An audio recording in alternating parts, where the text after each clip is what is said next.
Swastiastu. Halo anak-anak kelas 12, ketemu lagi dengan Bapak ya untuk pertemuan keempat ya. Masih di sifat koligatif larutan ya.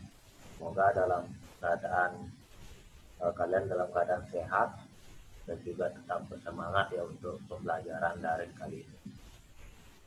Nah, jadi di sini ya lanjutan untuk materi dari sifat koligatif ya, nanti khususnya akan masuk ke larutan elektrolit. Nah, di sini nanti untuk larutan elektrolitnya ini berpengaruh ya terhadap sifat-sifat yang sudah Bapak jelaskan sebelumnya dan juga kalian sudah mengerjakan tugas-tugasnya. Dan sekali lagi bagi kalian yang belum mengumpulkan tugas silahkan dikumpulkan ya. Oke, jadi kita langsung aja ke sini ya. Di sini untuk larutan elektrolit, untuk sifat-sifatnya kalau memang dia bersifat elektrolit larutannya, maka ini nanti akan berlaku hukum Van Hoff ya. Jadi hukum Van Hoff ini ya dilambangkan dengan I ya. Ini menandakan elektrolitnya itu sama dengan 1 ditambah alfa N min 1. Nah, jadi alfa di sini itu bisa dikatakan derajat ionisasi atau zat terurai atau zat terlarut ya, bisa seperti itu. Dengan rumusnya alfa di sini adalah mol zat terurai atau terionisasi ya dibagi dengan mol zat awal. Ya. Nah, jadi mol zat terurai atau terionisasi di sini itu misalnya seperti ini nanti. Ada suatu reaksi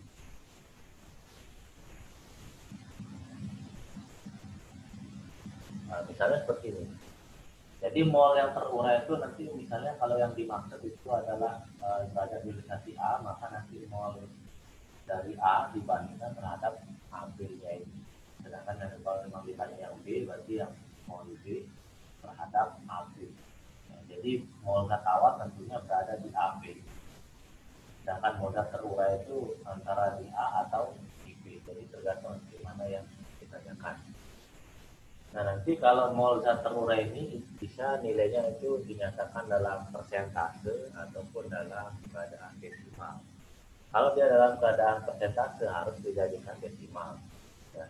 Misalnya terionisasi 60%, maka nanti dibagi ya 60 per 100 ya 0,6 sekian ya.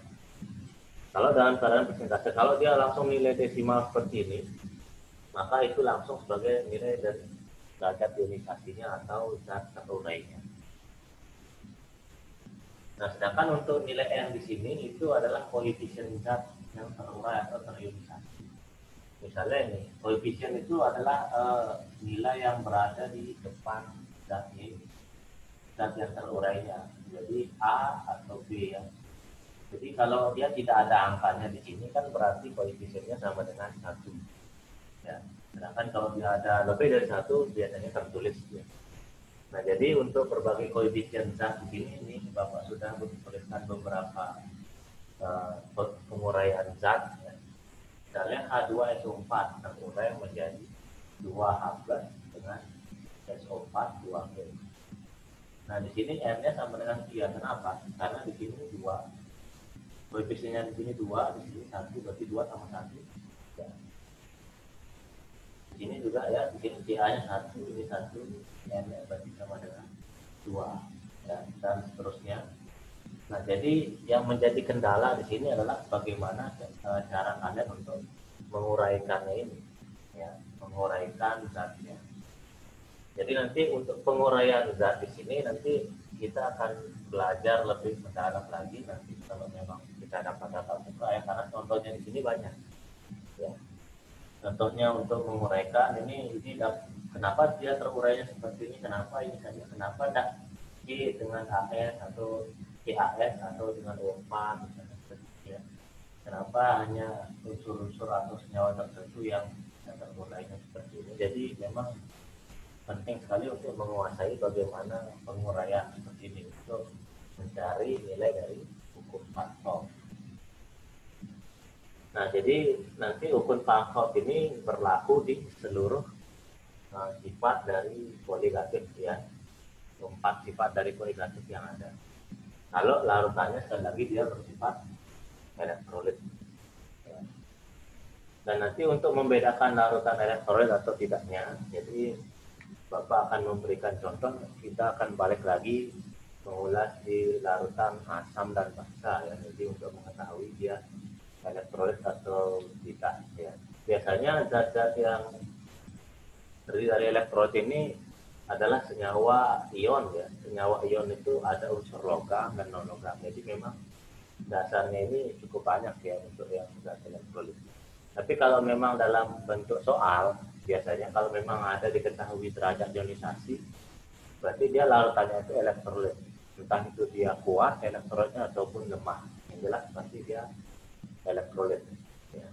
Tetapi nanti dari suatu zat di sini, kalau memang dia dalam bentuk rumus kimia seperti ini saja, kita nanti apakah ini larutan elektrolit atau tidak, di situ nanti sebenarnya bisa dibedakan dengan cara ini.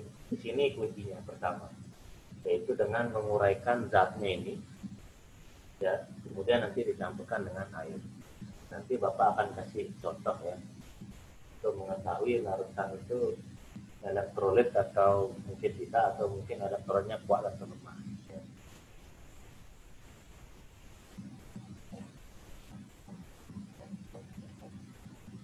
Biasanya untuk larutan-larutan elektrolit ini memang dia dapat bereaksi dengan air atau terlarut oleh air.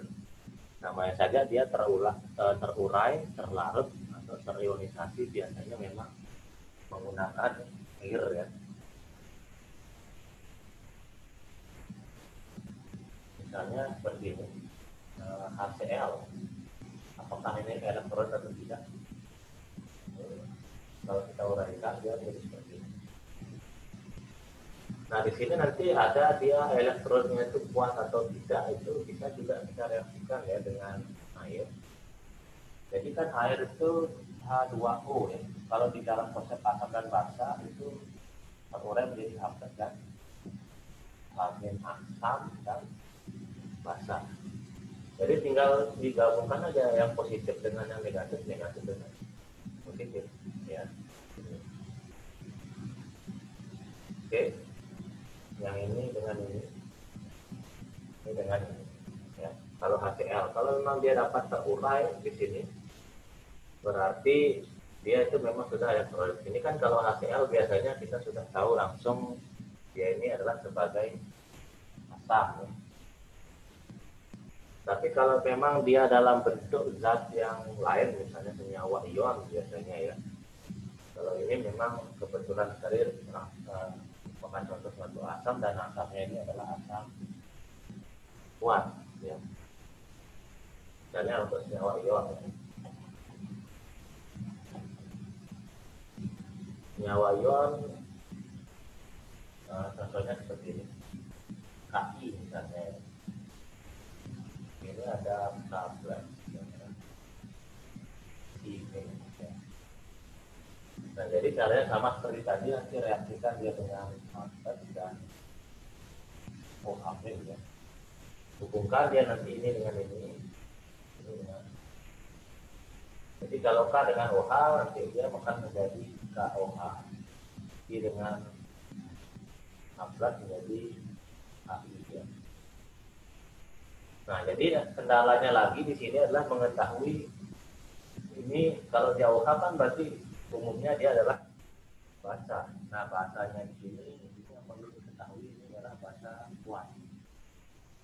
Sedangkan HI ini adalah asam kuat juga ya. Keduanya kuat. Kuat dengan kuat berarti elektrolitnya ini adalah elektrolit kuat. Jadi memang di sini kita mengetahuinya. Tetapi kalau membedakan antara larutan elektrolit dengan non elektrolit, itu bisa dari suatu reaksi, bisa juga dari contoh ya. Contohnya itu untuk membedakan kalau dia dapat terlarut oleh air ya. Kemudian kalau dia selain itu dia bersifat polar atau non polar. Kalau berkaitan polar sama non polar lagi, itu balik lagi ke materi kelas 10 ya, tentang perbedaan panjang untuk penjelasannya, karena kalau di kelas 12 itu kalau di kimia berarti memang sudah setidaknya memiliki dasar materi yang ada di kelas 10 dan kelas 11. Jadi ini hanya salah satu cara untuk mengetahui dia bersifat elektrolit kuat atau lemah. Ya. Nanti kalau memang dalam soal, ya, kalau untuk soal-soal yang biasa, untuk yang elektrolit ini biasanya ciri-cirinya ya. Pertama seperti yang Bapak sampaikan tadi, dapat larut oleh air. Yang kedua ya, bersifat ulang. Yang ketiga, zat itu umumnya memang dapat menghantarkan arus listrik. Ya, seperti ini ya. Jadi memang ini adalah ciri-ciri dari elektrolit ya. Larutan elektrolit. Walaupun memang ada beberapa sifat ini yang tidak seluruhnya 100% itu mencirikan dia ada larutan elektrolit. Misalnya ini, larut oleh air kan gula.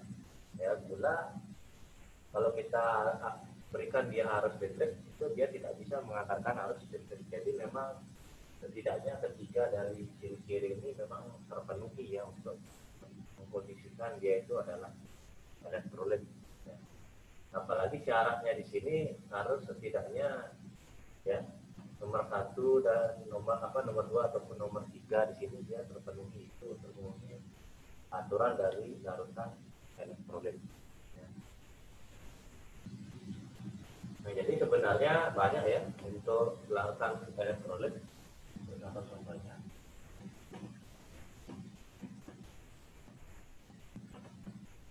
Untuk larutan elektrolit itu sebenarnya banyak ya, tapi hampir ya, yang umumnya saja itu adalah zat-zat senyawa ion. Yang kedua itu adalah senyawa kovalen polar. Ya. Nah ini keduanya ini umumnya itu adalah zat-zat yang bersifat elektrolit, ya, yang senyawa ion dan yang berkovalen polar. Kalau yang senyawa ion, jadi kalau dia dapat terurai itu nanti menjadi logam dan logam. Pasti dia ini adalah elektrolit ya. Kalau senyawa ion itu hampir seluruhnya itu adalah zat yang bersifat elektrolit karena dia dapat terurai dan dapat setidaknya mengantarkan arus listrik, entah itu dia kuat ataupun lemah. Kalau yang kovalen polar ini yang sesama non ya, sesama non logam. Ya. Ini untuk contohnya itu jadi supaya nanti bisa membedakan larutan itu apakah bersifat elektrolit dan non elektrolit. Kemudian nanti apakah nanti di rumus sifat kualitatif itu kalian akan menerapkan hukum Pareto ataupun tidak. Ya. Oke, jadi kita akan coba untuk contoh soal. Nah, sebelum contoh soal, Bapak akan berikan rumus-rumusnya ya, jadi supaya nanti untuk mengingatkan lagi. Pertama,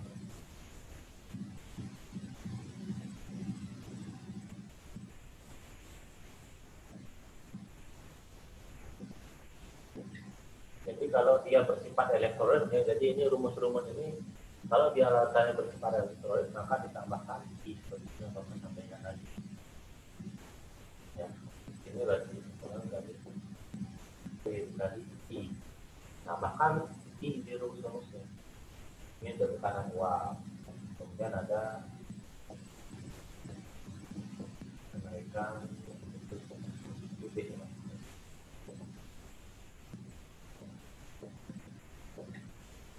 Jadi delta ini dengan yang dikasih I dan sedikit.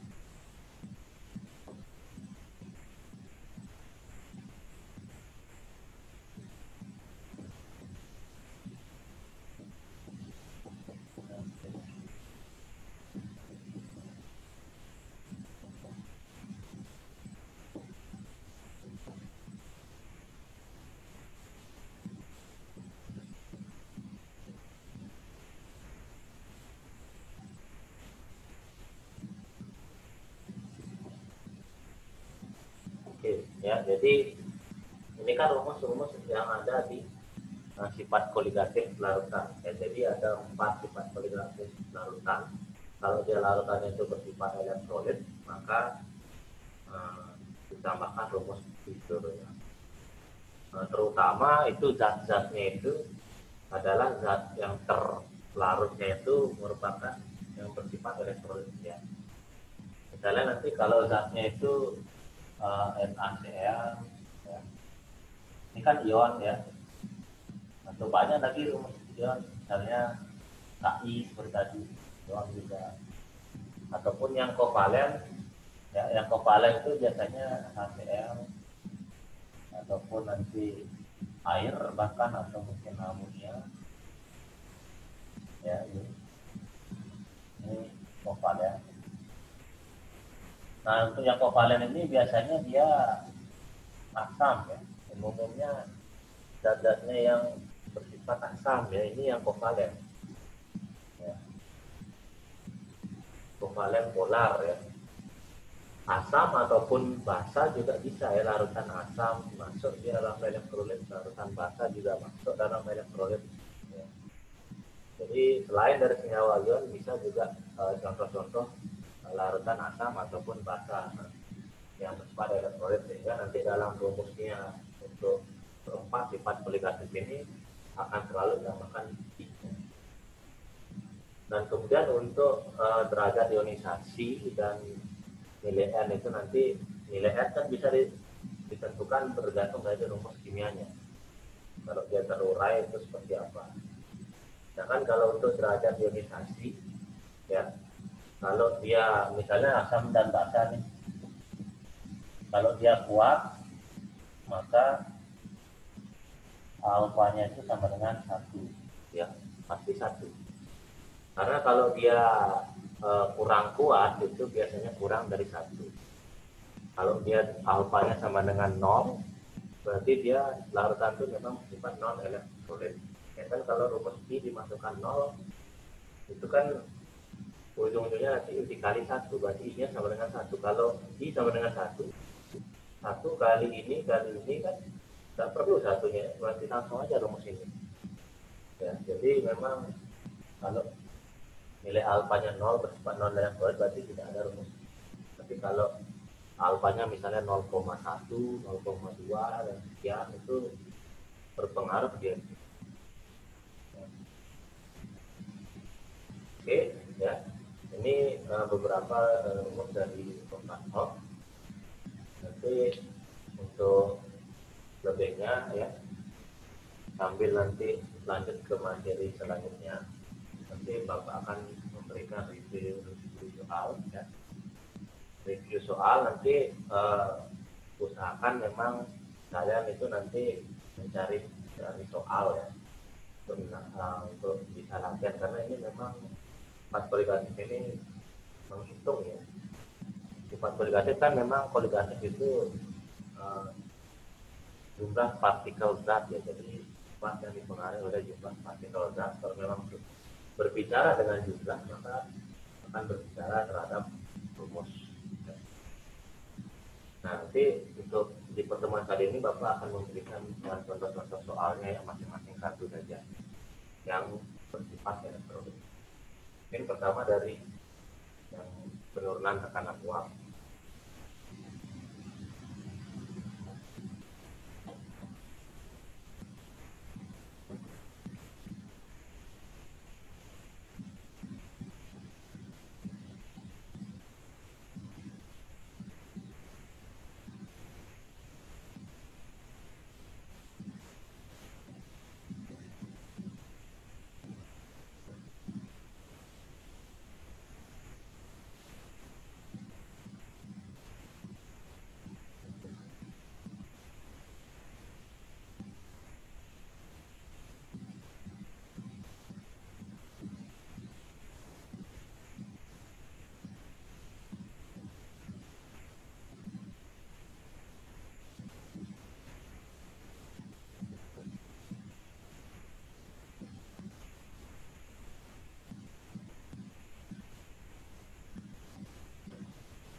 ya, jadi ini untuk soal yang pertama, jadi berapakah penurunan tekanan uap dan CaOH 2 kali 40 gram yang terlalu dalam 200 gram air pada tekanan uap.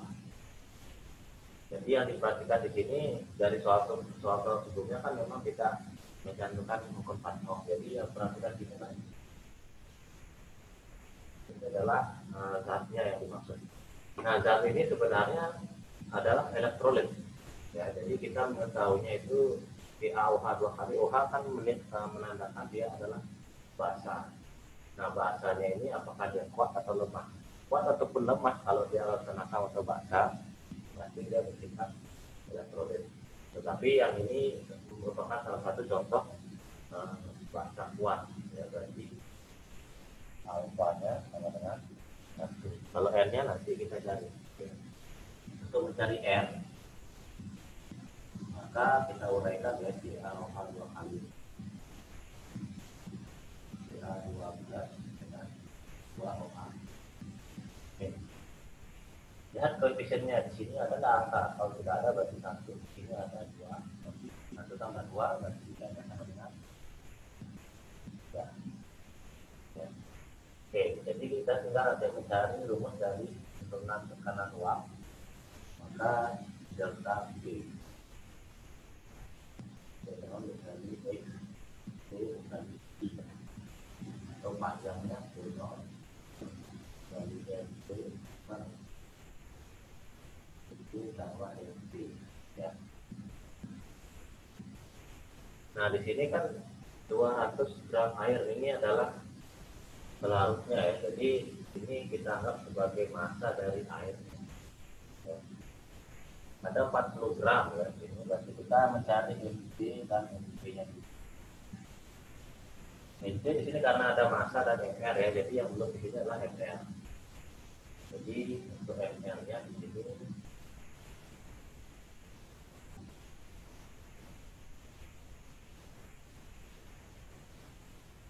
74 ya. MR dari CaOH akan H2O itu 18. Jadi ini MR. Jadi kita nyari NC dulu. NC itu adalah massa zat terlarut. Jadi yang terlarut ini adalah basa kuatnya.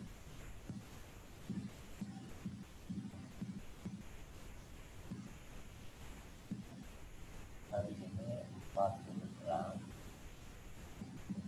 per 4.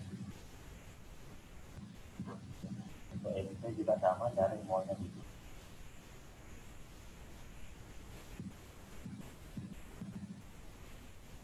Ini 200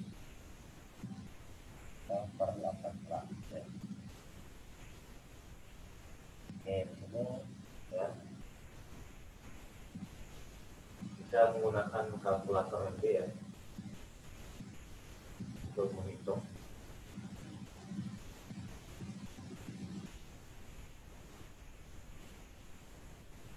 Ya, silakan gunakan kalkulator nanti kalau memang sambil nonton video ini ya, nanti sambil dicek. Jadi sini Bapak coba menghitung ya.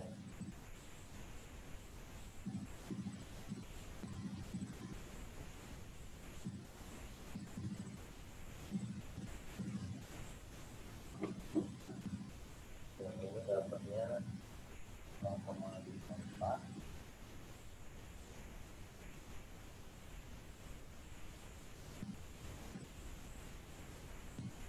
Ini dapatnya 11,4 ya. Oke, jadi NP-nya 0,54, NP-nya 11,11 ya. Oke, jadi sudah dapat NT, dapat ini, N-nya juga sudah dapat, alfa-nya juga sudah, berarti tinggal masukkan aja semuanya. Ya. Kita bisa nanti menghitung penurunan tekanan uap.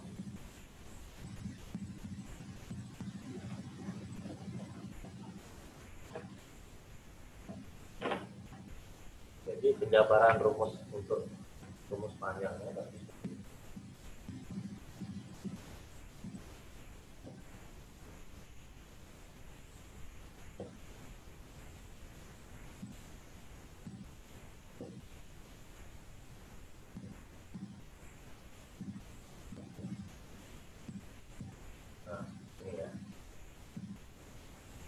P0 tadi ada 2 ATM, sedangkan WP tadi 0,54 ya.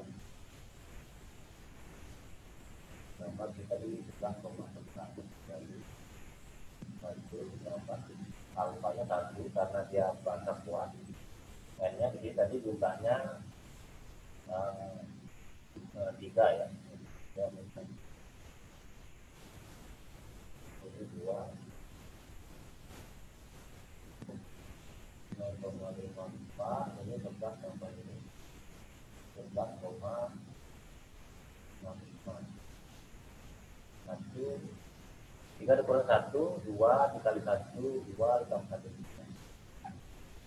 oke coba satu itu bersapinya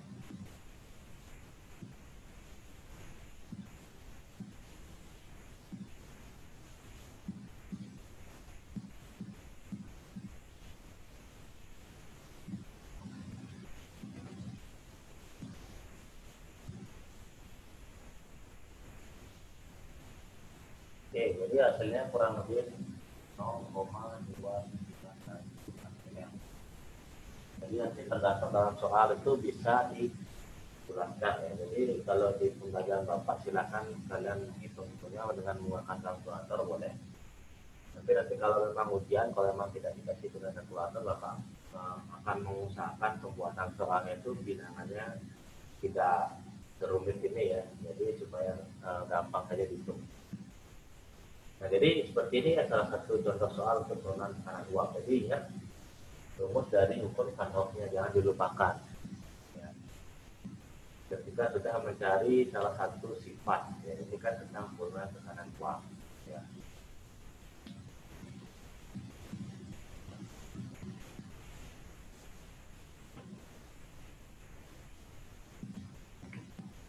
Oke, itu yang kedua.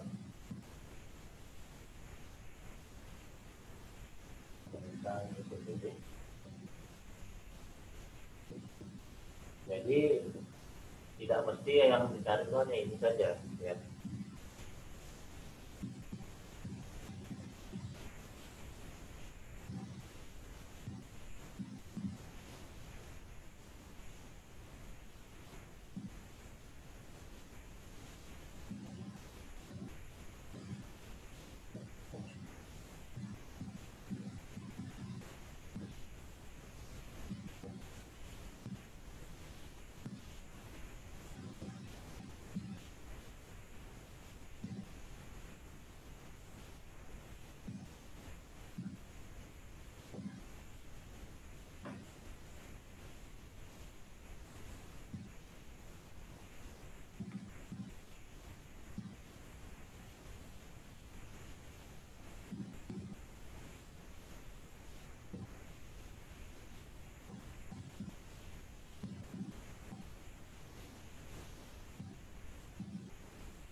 Oke ya, ini untuk yang kedua kenaikan titik-titik.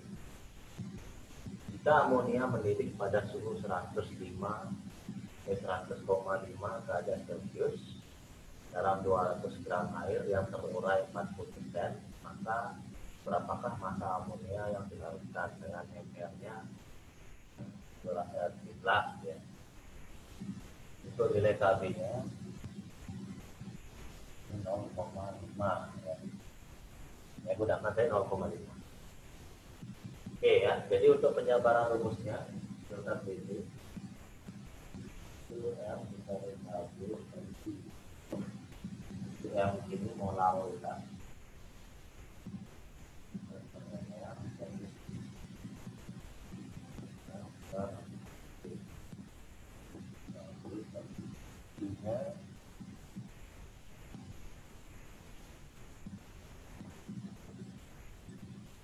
Oke, Ya.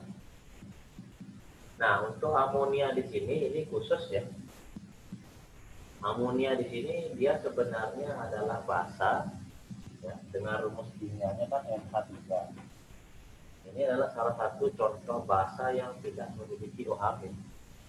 Jadi di sini nanti dia menggunakan satuan ya.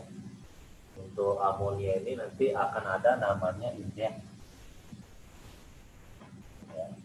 Indeks di sini nanti tergantung indeksnya yang bakalan ditanyakan berapa. Dengan nilai indeks itu kalau indeksnya 1 berarti nanti totalnya di sini ya itu nanti akan sama dengan 1. Kalau untuk indeksnya 2 berarti nanti totalnya itu akan sama dengan 2. Jadi indeks ini adalah seperti jumlah molekul ya. Jumlah molekulnya untuk alfa dan N-1 itu sebagai perwakilan dari indeks.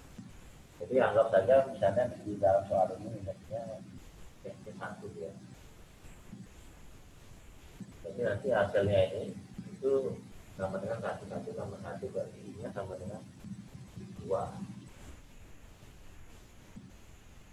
Maka ya sesuai dengan rumusnya ini kita akan jabarkan ya. Jadi ingat delta Dv ya tidak mesti ini saja dicari, tapi soal itu nanti bisa berkembang dia ya. Entah yang dicari masanya atau entarnya atau masa larutnya atau nilai alfanya atau nilai n-nya ya itu bergantung, atau mungkin bahkan soal yang lebih kreatif lagi nanti mencari rumus kimianya ini yang sudah kreatif sekali ya untuk mencari sampai rumus kimianya ini apa. Jadi untuk yang soal-soal untuk perkenalan sini jadi cukup sederhana saja mencari misalnya masanya ya, jadi tidak terlalu jauh ya. Oke, jadi ini penjabaran rumusnya. Ini ada 105. Jadi sekali lagi, amonia berdiri pada susunan 9 derajat dalam 200 gram air. Berarti ini adalah dB-nya. Ya. dB ini bukan delta dB, tapi ini adalah dB. Ini 105, ini 40% sterilisasi. Berarti nanti akan diubah menjadi 40/100 dengan 0,4 itu untuk nilai alfanya. Ya. Nah, sedangkan indeksnya di sini kan indeksnya 1 ya. Jadi sesuai yang Bapak bilang, walaupun dia memiliki persentase terurainya sekian, tapi indeksnya 1 berarti ini sama dengan 1. Jadi nanti nilai I-nya sama dengan 200. Berarti tinggal kita menghitung molalnya dikalikan dengan kali-nya. Kali dan dengan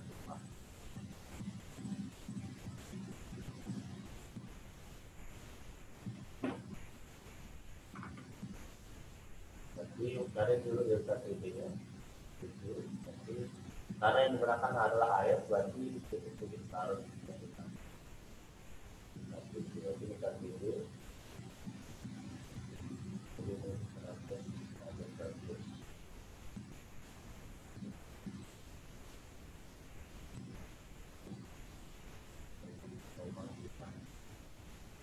delta T tadi kan sudah dijabarkan ya, mungkin langsung aja masuk ke rumus. Nanti ini 0,5 yang ditanyakan adalah massa amonianya yang ada dari permukaan. Massa larutnya tadi 200 ya. Tadi K-nya tadi 0,5 kali I-nya tadi 2. Ya, ayo. Ini tinggal mencari massa, hitung secara matematika, dapatlah hasilnya ya. Ibu dengan 200 di sini 5. 2 dengan 0,5 di sini 1. Berarti kali 5 berarti 15 dengan setengah berarti dibagi kali 2 ya. Jadi sama dengan 8 dengan 5. Nah, ini masa dengan 8,5 bulan. Nah, oke, kira-kira ini berapa? Kira-kira 1,7 gram ya. Oke, itu ya. Jadi karena yang ditanyakan masa ya satuannya gram ya. Jadi seperti ini dia nanti ya untuk dari soalnya.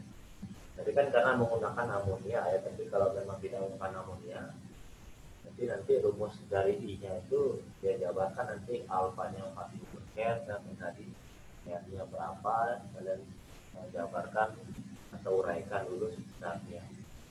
Jadi kalian dapat konfliknya berapa tinggal lebihkan. D-nya kenaikan titik-titik ya. Untuk titik beku itu sama ya, itu rumusnya sama, mirip-mirip dengan ini ya. Tapi kan bedanya nanti di sini adalah titik beku nanti ya. Kalau yang penurunan titik beku kan 0 derajat, di sini nanti dikurangi delta PF ya. Titik ini dengan titik beku bedanya di B-nya. Jadi kalau titik ini B, kalau titik beku itu F ya. Jadi seperti ini cara untuk contoh soalnya ya.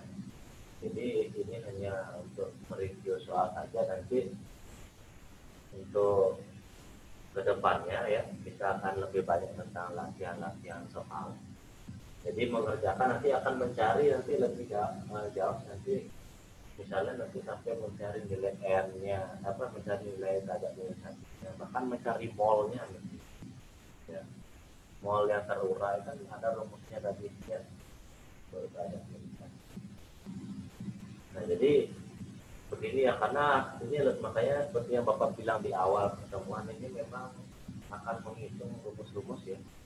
Jadi untuk matematika dasar, untuk biar mempermudah perhitungan itu silakan dikuasai ya bagaimana cara untuk menghitung matematika dasar supaya tidak terlalu bergantung terhadap kalkulator ya kalau memang bisa. Jadi kalau untuk di Bapak tidak masalah kalian menggunakan kalkulator. Karena di sini konsepnya dari Bapak kalian itu supaya bisa pertama mengetahui sifat folik asid ya, apa saja sifat-sifatnya, yang kedua itu menghafal rumusnya ya, yang ketiga itu nanti kalau bisa membedakan antara larutan elektrolit dengan non elektrolit, sehingga nanti kalian akan menerapkan hukum Markov di setiap sifat folik asid ini. Kalau untuk masalah yang hitung-hitung seperti ini ya salah-salah sedikit ya nggak apa-apa ya kalau untuk di Bapak ya. Tapi nanti kalau untuk di pilihan ganda soalnya itu memang ya harus ya hati-hati dalam hitung, karena di sini memang kadang-kadang optionnya itu memang mengecoh ya, ada yang 1,7, 1,8 atau mungkin hasilnya 17, sebenarnya dia perkisaran pengecohnya itu di perhitungannya ini nah, yang sekiranya kalau kita ngitung biasa segini, kalau itu perhitungan tidak tepat segini, jadi hati-hati untuk mengecoh ya.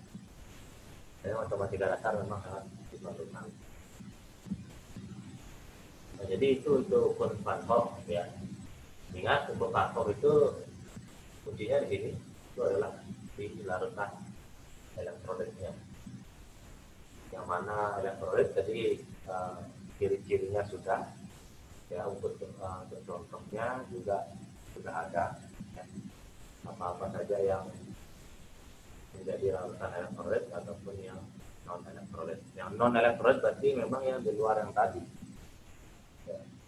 Contohnya seperti gula ya, rumus gula C6 12 ya, itu kan salah satu contoh rumus dari gula atau glukosa. Gula memang larut dengan air, tetapi kan dia tidak dapat menghasilkan air itu karena elektro ini kan bukan elektro ini berkaitan dengan ya. Oke ya, jadi sampai di sini dulu untuk pertemuan kita. Jadi Bapak hanya akan membahas beberapa soal dan menambahkan hukum Van Hoff di sifat kolektifnya ya.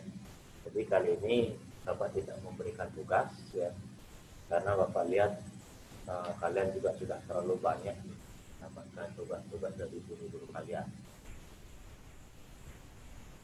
supaya nanti memang kalian tidak terbebani ya, meskipun kalian sudah kelas 12 ya. Dan sekali lagi ingat, bagi yang belum mengumpulkan tugas yang sebelumnya Bapak sudah memberikan 2 kali tugas ya untuk sifat koordinatif ya.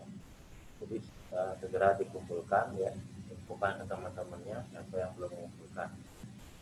Nanti Bapak akan cek lagi nanti siapa yang akan mengumpulkan kalau memang infonya nanti belum sampai ke siswa yang bersangkutan ya. Oke, jadi sampai di sini ya, Bapak akhiri untuk pertemuan kali ini. Semoga kalian tetap dalam kondisi sehat dan bersemangat ya. Jadi maklumi untuk kondisi daring seperti ini ya, kuota kalian banyak berkurang, uang kalian juga berkurang untuk di kuota dan sebagainya. Tetapi kalau untuk selama 1 semester ini Bapak sarankan kalau memang kalian dapat menggunakan wifi, masa wifi silahkan masang wifi. Mungkin kenanya akan lebih murah dibandingkan kalian menggunakan kuota ya. Kuota mungkin nanti kalau kalian hitung-hitungan nanti apa mana yang lebih murah, apakah masang wifi atau kuota, atau mungkin kalau memang kalian dapat ke sekolah minta wifi silahkan ya untuk mendownload videonya ini supaya nanti sebagai media pembelajaran. Oke ya, jadi supaya tidak berlama-lama Bapak akhiri sampai di sini. Dan kita kali ini Bapak tutup dengan para penanti.